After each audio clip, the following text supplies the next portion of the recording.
Okay, so we're learning in the book Samach Vav from the Rebbe Rashab. It's the 5th Chabad Rebbe. Okay, he wrote a lot of Hemshechim, very long Mamarim. And this part is basically on Parshat Chayei Sarah and also the next Mimer. They're both connected. And they're both talking about Yegia and Torah, toiling in Torah. What does it do to you? What does it do spiritually? And what's the greatness of doing that? Okay? So it's Chayei Sarah, and told us we're starting from the beginning, Chayei Sarah here. And they said, the Rebbe Rashab, they said if you ask him what's going on above in the higher worlds, he would say, I know everything that's going on. Because you really see in his Sfarim, he just explains literally everything. He goes through all the different topics and explains everything. Okay, so now we'll start. It says, Avraham Zaken ba b'yamim v'Hashem barachat Avram b'kol. Avraham was old and he was coming in his days, and Hashem blessed him with everything. Okay, it's a very famous pasuk. Tzarich lavin ma she'omer b'kol. What does it mean when it says he blessed him in everything? What's everything mean? Ve'eno mifaresh b'ma barcho. They don't explain what Hashem blessed him in. V'kmo ba'brachat kodmot shemifaresh mifaret et brachos. Like previously the Torah, where the Torah explained the brachas, what the details of them are. As it says, V'aselecha l'goy gadol v'arecha v'gadel shimcha. When Hashem blessed Avraham, he said, I'm going to make you into a great nation, I'm going to bless you, and I'm going to make your name great. V'chen v'yirash zarecha v'yitbarhu b'zarecha. Your children will inherit it, and they'll be blessed. Okay, Rashi explains each thing, what it means. Like he says, I'm going to make you a great nation, that's understood. And he says, I'm going to bless you. Rashi says that's with money. I'm going to make your name great. Okay, all these different things are very detailed. But over here it says, Shebarchu b'chol ve'eno mefaret. Here it says, I'm going to bless you with everything.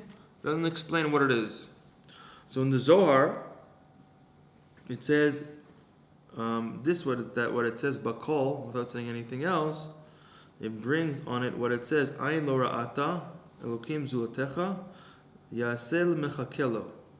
It brings the pasuk of no eye has seen you, Hashem, and He'll give you to the ones who wait for it. Okay? At the beginning of Samach Vav, at the beginning of this whole Hemshech, 100 pages before, it talks about this pasuk is referring to the revelation of Hashem that's going to be when Mashiach comes, which is connected to the Pnimius Keter, which is Atik Yomin, which represents this thing that an eye has never seen this level. So no one is able to see this level of Hashem, and that's going to be revealed. Okay, so the Zohar brings this pasuk in relation to the bracha when he says, I'm going to bless you with everything. So the question we have here is, what's the connection between Yasel and Mechakelo that Hashem will do to the one who waits for him, to the connection with that Hashem blesses Avram with everything. So to understand this connection of waiting, God's going to give you what you waited for, and Hashem blessed you with everything. To understand the connection to those two things, we must preface in what we explained already, the Yaseh Mechakelo. What does that mean? Mechake, to wait, comes from the language of tikva, which means to hope for something. That's something that is removed from you, but it's in relation to where you are. Like if you're able to wait for something, it means that whatever you're waiting for is in the same framework of what you're at. And you can't wait for something that's beyond where you're at, because you're not really waiting for it. You can't say that we're waiting for it. But if you're waiting for something, it means it's on the same page, so to speak. You're able to, it's in relation to where you're holding. So what does that mean? He says the level of ratzon and tainug atzmi, the level of the essential will and pleasure. And in tikva and in hope, you have a bittul and hanachat atzmo. Okay, when you're hoping for something, you're in a state of self-nullification and holding yourself back. You're just settling into yourself. That's what hoping is. Because you're not there yet, but when you're there, you're going to have this essential pleasure and your will will be fulfilled. But whatever you're willing and hoping for, in order to get there, you have to wait. And the waiting itself is basically in a state of bittul. You're in a state of being settled into yourself. So that's the concept of doing the mitzvahs, actually fulfilling the mitzvahs with Kabbalah, all with the yoke of the heaven, in which it says upon it, Hashem will do for the ones who wait for Him. And through this, through doing the mitzvahs in actual way, that a person is in a state of bittul with Kabbalah's Ol Malchut Shemayim, then Hashem will do what this person's waiting for, which Hashem is able to draw down the ratzon, the will, and the essential will and the essential pleasure, which represents Eden. Okay, the beginning of this whole Maimer 100 pages ago talks about what's the difference between Eden and Gan Eden. So it says Gan is a level within Eden, but Eden is like the higher level. So without getting into all that, we can't explain it all now. It's like a lot of pages.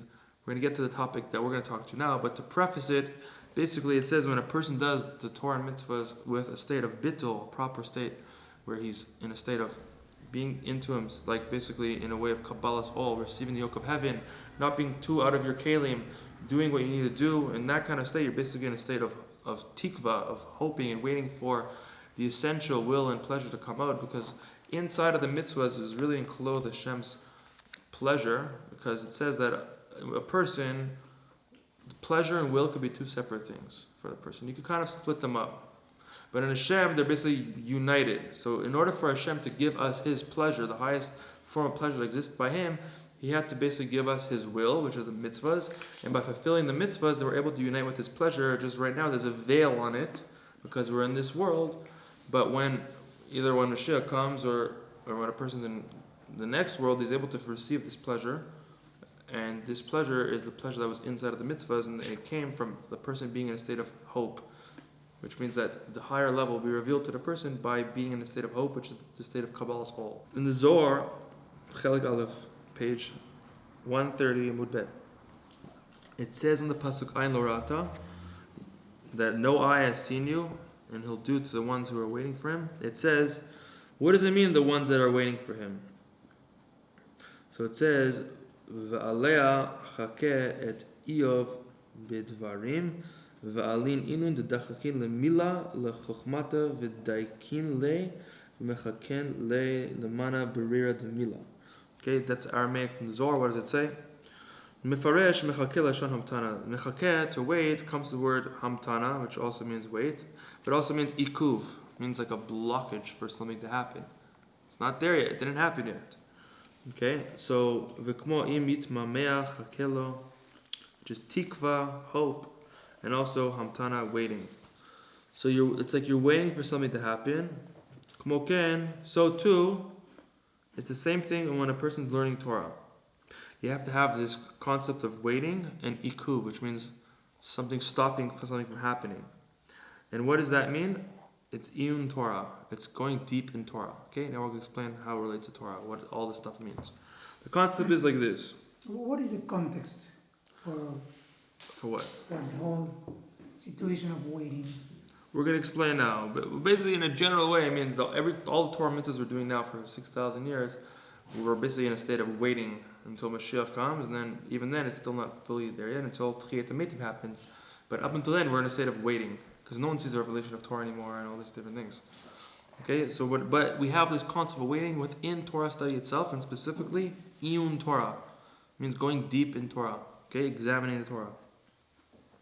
So it says like this: Ikar inyan ha'iyun v'higayon b'Torah. The main concept of going deep in Torah and logic in Torah, hurak ha'iku v'amada ala davar, is really just something that's holding back the true thing. Meaning, in order to get the true depths of the Torah, you have to go through this process called iyun, which is basically examining it, going deep into the Torah, so that through the iyun you get to the actual essence of the thing itself. But in order to get to the essence, you have to go through this waiting process and doing the hard work in order to get to the fruits that's actually buried inside of it. Okay? Until you come to true understanding.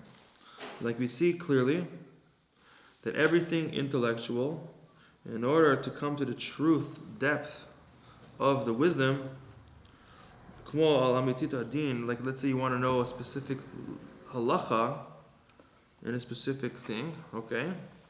It's only through great toil in your mind that you have to toil your mind and go deep into the matter, okay? Be'matinut davka, in a way that you have to be patient to find the answer. And then you'll come to the truth of the matter. Okay? Sorry. Put on vibrate. Okay, so what does iyun mean? That you're not happy with what you understood at the first glance. Okay, you could learn. Let's say you could learn a Gemara or halacha, and you're like, okay, I get it. Let's go weiter now. Let's continue in what it says.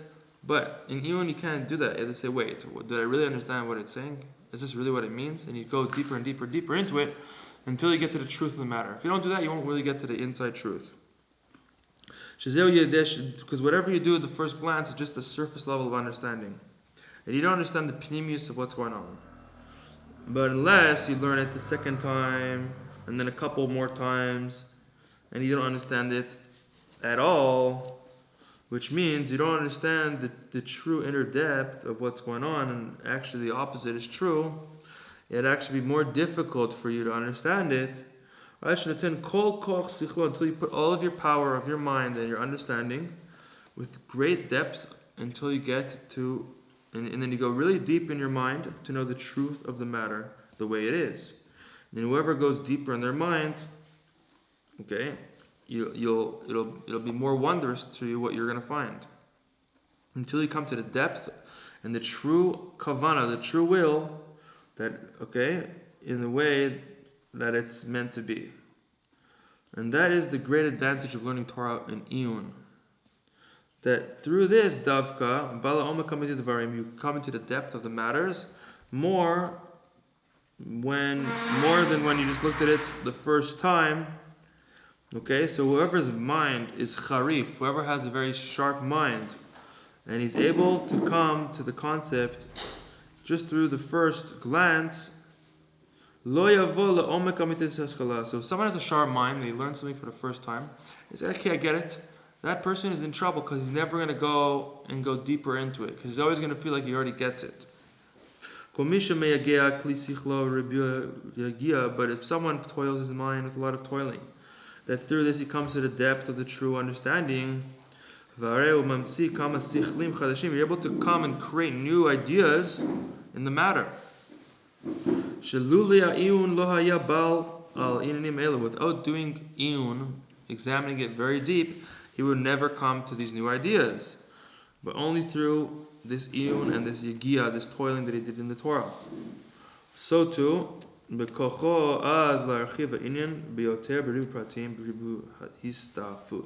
because of that, you're able to go and understand more and more details about it.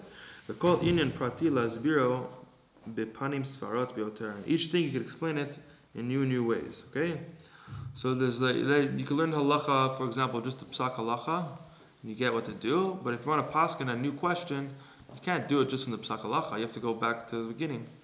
You have, like, if you really want to do it well, you go to the Gemaras and then the Rishonim, and then you go to the Tur, and then the Beit Yosef, and then you go to the Shulchan Aruch, and then before the Shulchan Aruch, and then you go to the last poskim.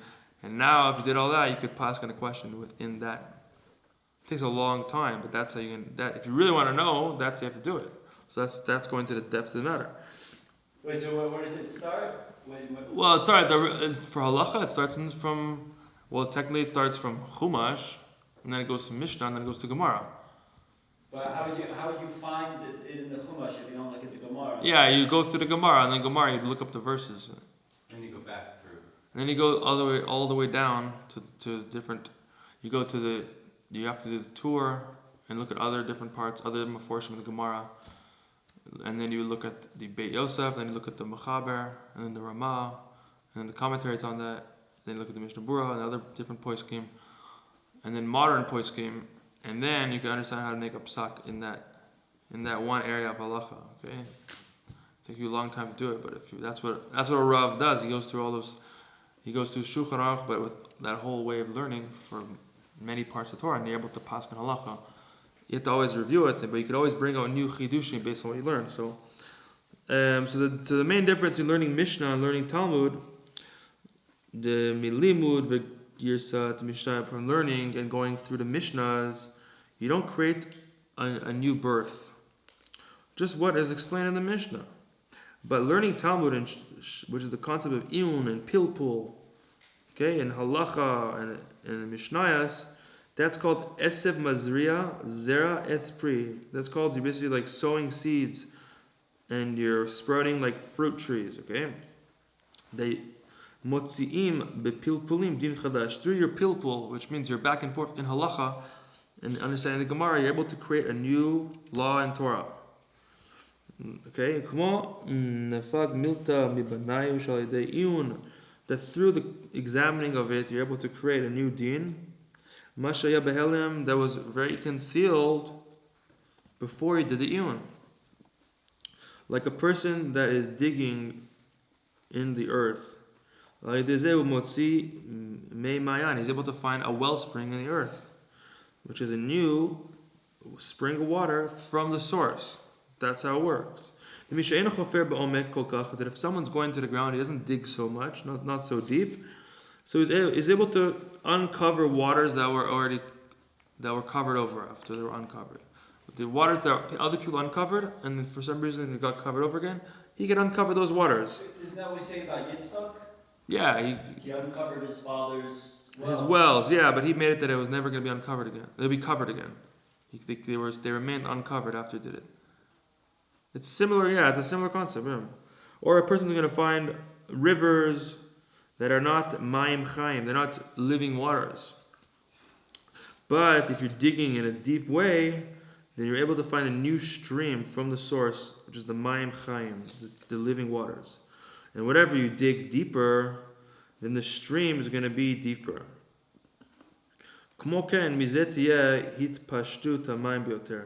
So too, the spreading out of the waters will be even more. So too, all of the river that gets spread out, it's all from the Mayan. It all comes from the source, which is the wellspring. From the source of the Mayan.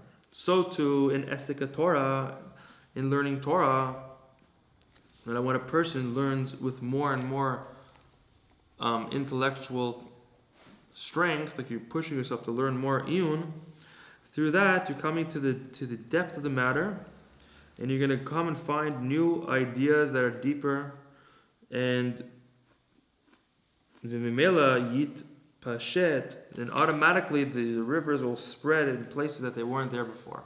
Okay. So how do you make a new halacha then? You have to go and do iyun learning. You have to learn be'iyun. Learn Gemara be'iyun. Learn the Meforshim. Go in depth. Ask all the questions on it. Make sure you understand everything perfectly. And ask questions on everything you assume. And then you're going to dig deeper and deeper and deeper and deeper. And you learn all the different Meforshim. You're going to come to something new. But are you going to actually... Are you going to take the same halakha and just apply it in a new situation? Or you could find a chiddush. The way to learn something, or the way that halacha should be in a new case that no one ever thought of before. Yeah. You could figure that kind of stuff out. Yeah. Obviously, someone who's smarter than you and already did that work could come and disprove you if they know better than you. Meaning, it still has to be according to the truth. You could come up with new ideas, but maybe you're thinking wrong. So, electricity. What They about had to come up with a psak for electricity. all these different things. Everything new. There's a lot of psakim that you have to figure out based on the principles, and you have to dig deeper and deeper to figure out what it is. Like one example that we have is like if you buy a kettle in a store, it says not to toilet in the water because it's going to break the kettle. So some people still do it, but there's different dinim on it. There are opinions that say the kettle only works when you plug it into the wall. Therefore, it's not really a kli. It's considered attached to the ground because the electricity comes to the ground. So therefore, if it's attached to the ground, it's not a vessel. You don't need a toilet. Oh wow! Some say like that. That's There's like different new dinim that come about all the time in these kind of questions. So you have to dig hard to figure this stuff out. It says in the concept of chokhmah and bina. Okay, chokhmah and bina are the two intellectual powers that a person has. Chokhmah is new flashes of insights, and bina is using what is there and expanding upon it. Okay, that you're able to have chokhmah without bina, and you're able to have bina without chokhmah. Okay, what does that mean? You have someone who's a bal havana, someone is very good at bina. What does bina do? He's able to bring out new svarot, new intellectual standpoints on matters. You see the case, he's able to say, okay, what about this case? What about that case? And he's able to say this case is different than that case, and he creates new things based on what he has. Okay. Ve'eno Baal Hasaga Lasig V'Lavin Davar Levarer Leven Kol Davar. But he's not a Baal Hasaga to understand a matter and to levarer means to clarify it and to whiten all matters. Okay, we'll explain what that means in a second. Some people, that's type 1. Okay, and then you have another person that he's a Baal Hasaga, meaning he has Chokhmah, but he's not a Baal Havana. So too, you have a person that has both abilities. Yesh ikara b'koch Havana, yesh ikara b'koch Hasaga. Some people are more Havana, some people are more Hasaga, even though he has both.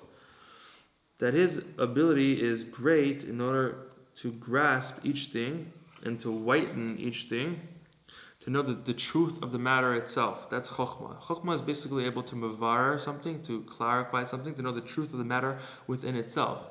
And Bina is able to use whatever is there to compare it to more and more details. Okay, so some people have one or the other, and some people have both, and with a different percentage of each.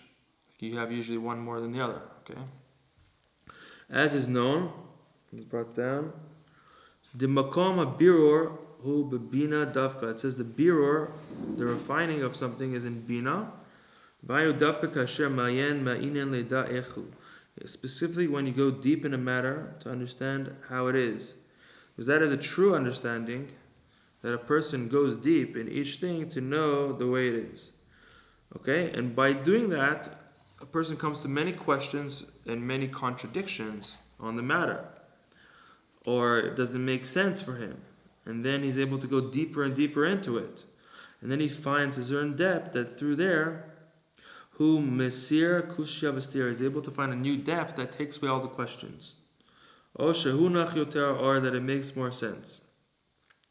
And after the v'achakach mayen od, and afterwards he goes deeper more. Lavina inin yoter, to understand the matter even more. V'kol mash mayen yoter, and the more that he goes deeper into it, harehu ba ela omek v'inin yoter, he comes to the depth even more. Umevarer melabena in yoter, and he clarifies and whitens the matter more, that all the parts make sense. Deeper principles, what's going on. And that's what it says, that an extra level of bina was given to the women. Okay, it's in the Gemara. Sh'ali they call bina, that through the power of bina, davka mitbarer or mitlaben nekudat chokhmah. Bina has the ability to refine and to whiten all the points of chokhmah, to come to the depth and the source of chokhmah. Umeir misham nekudat chokhmah, and it shines to there points of chokhmah, the way it is in its depth and its truth. Even if you have new revelations there, the depth of the seichel and the chokhmah, in this thing, it'll be like a new, greater stream that came out. Okay. Or yashar. So why? Now we're going to explain the source of all these things. So chokhmah, part of your brain that's chokhmah, it's called or yashar, a straight light. What does that mean? It comes milamayla l'mata, it comes from above to below. It's like a flash of insight that comes from above, because it comes without any toiling and without any examination. When a person's in the right state, then basically there's something on your brain called the koch hamaskil, the power to understand, which all ideas exist there. And if you're in the right state of bittul, then you could basically, from that place, shoots down idea into your revealed part of your brain, and from there you got something new that came down. That's chokhmah. That's why it's called an or yashar, a straight light from above to below. And it didn't come through iyun. Okay. As it says, "B'chokhmah ma'ayin timatzef." Chokhmah, from where will it come? Meaning, you don't know where it came from. Just like a flash that came down to you, like new idea. Okay, yesh b'zeh shiur v'mida v'gvul. It has measures. Ad kam yachol laskil lasig, on how much you could understand. Find rak lefi koch mekoro, just according to the power of the source. B'koch hamaskil shelo, in the power of your ability to understand. And afterwards your power could go away. You cannot understand more. Like you have a certain bandwidth which you could understand. And in another place, the Rebbe Rashab writes in Ayin Beis, he says a person's basically his ability to understand comes with basically the biology of your brain, the amount of cold and hot in a person's brain. With the right combination, it's going to make the person have more ability to understand, more bandwidth. I don't know how it works exactly, but that's what he says over there. Okay, so now, so also the koach hamaskil, basically, as we explained, is this place in your brain where all ideas come from, and it's like, so to speak, the whole Torah is like hidden in that part of yourself, but you have to reveal it. Okay, so we said every person has a certain capacity they're able to receive from that place, and also the koach hamaskil has a tziur, has a form in which way a person will understand it and how much he will understand. Even though this is a power that comes from your soul itself, but it's hamshacha, it gets drawn down in a hidden way, as it says in another place. Since it gets drawn down, then automatically it has a certain form in making it that it's going to get drawn down in a specific way, and how it's going to get drawn down, and what's the capacity a person can have. Because let's say if you're saying it comes from your soul itself, and at the root of your soul it's like a way that it's like a ein sof, like an infinite level. But since from your soul has to come inside of you, therefore that part has to get drawn down into different parts of your being, and therefore it has to come down in specific forms and in specific amounts, etc. Because it comes from infinite place to finite place. Yeah, in a certain way, you could say, yeah, once you go deeper into it, like at the essence of what it is, it's like an infinite thing, because your soul is one with Hashem. It's a spark of Hashem. So on that level, it's like infinite. So from that to come down and then give you the ability to understand something new, it came down into the form to whatever your soul connected to your body in such a way that it was able to pass that information down when it was mitzamtim into it. Okay, so now,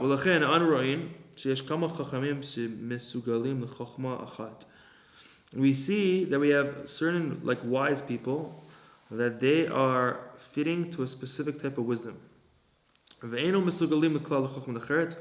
not fitting to another chokhmah. This guy learns this subject, and this guy learns this subject. Two different type of people. Why is it that they're limited to, or they're shayach to specific wisdoms? Because of the tziur of the koach hamaskil, the form that your brain is able to pull from the power of intellect down into you comes in a specific form, and in accordance with that form that you have will make it that you have a connection to certain wisdom and not another wisdom. So someone can be really big in Gemara and someone can be really big in Chassidus. Exactly, yes, that's one example for sure. Okay, the koach chochmazu v'kmo koach chochmat hatchuna or koach chochmat hacheshbon. Like someone's really good at math, or someone's really good at music. Like everyone has like this thing that they're connected to, based on their koach hamaskil having a certain tziur in order for that information to be passed down to their brain to use it properly.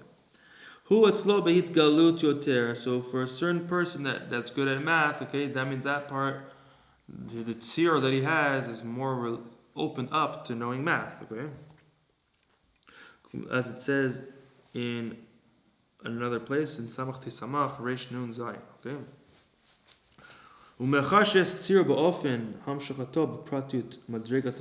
Since a person has a form in a very specific way and how the information passes down in the levels of chokhmah that's in his brain,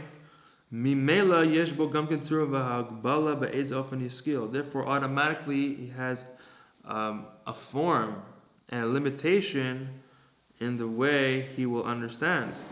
And how much he's able to draw down and spread out. How much is a person able to understand in each chokhmah specifically? Just like you have different levels of wise people, this guy understands in this way, and this guy understands this way. and this guy can understand more than his friend, etc. Even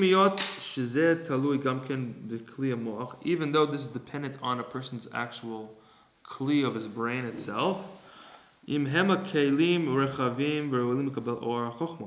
If your brain has expanded vessels in order to receive the light of Chokhmah, that is also a factor in this. Okay, so you have two factors. One of them is the tziur, the form in which the Koch HaMaskil is able to go and reach your brain, and number two is the kalim of your brain, if they're wide enough that they're able to receive the light of Chokhmah. Nonetheless, the brain itself are just vessels. The main thing is the main thing is dependent upon is how good your power of intellect is. If it's able to draw down well, a person can understand more. Sometimes you have a person that his power of intellect is very great, but his vessels of his brain are very small. And we see that he has a revelation of the Koch HaMaskil to understand a lot of things. But when he understands it in his brain, it doesn't come in an expanded way, in a way that he's grasping it and it's settling so much inside of him. Meaning he's like filled with light and new ideas, but he doesn't really grasp it fully, and that it should stay within him because his kalim are small, but his Koch HaMaskil works really well. But the essential understanding he's very good at in an essential way because he has a good Koch HaMaskil. Nonetheless, but it's nonetheless a limitation. He has a limitation on how much he's able to understand from the Koch HaMaskil. Since in the Koch HaMaskil coming from there into your brain, you have differences from very big to very small, how much information could flow down of Chokhmah. How much is going to be drawn down well, and how is it going to be drawn down? Therefore, the good and the expanded one is even in Hagbala in and of itself. Okay, aval, but al yidei ha'iyun ve'kiya, through going deep and toiling in your Torah study, you're able to draw down from the hidden ability of your Koch HaChokhmah. You're able to have revelations that are beyond limitations. Beyond your kalim? Within, like you go deep in the Torah and Iyun, you're able to reveal revelations that are beyond limitations. So even though you have limitations in your Koch HaMaskil, and you have limitations in the kalim of your brain, but if you dig inside of Torah, you're able to get revelations that are bli gvul. Like we see clearly.